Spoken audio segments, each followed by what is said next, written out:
Hivi unaweza kumwachia na ushasikia nahodha anauzwa?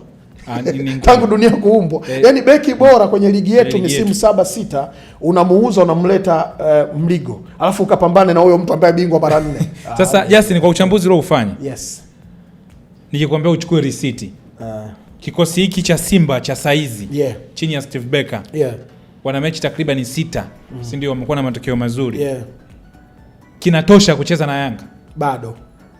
Kwa hiyo dabi unaiweka kwa Yanga? Dabi naiweka kwa Yanga kwa so far yeye ana alama nyingi kwenye ligi kuliko Simba.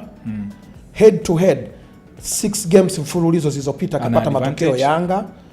Aliyekusanya alama nyingi klabu bingwa kimataifa ambaye ndio kilikupo nguzo ya kujitamba Simba. Yanga amekusanya kwa kipindi kifupi kutoka mtu wa 82 mpaka top 10. Amekusanya alama nyingi. Simba ametoka nafasi ya 4-5 ka drop mpaka namba 8. Kwa kwangu nampa favorite atakuwa ni Yanga. Ana advantage ya kuwa na confidence kwa sababu ana backbone yake ile iliyompa matokeo katika michezo 6.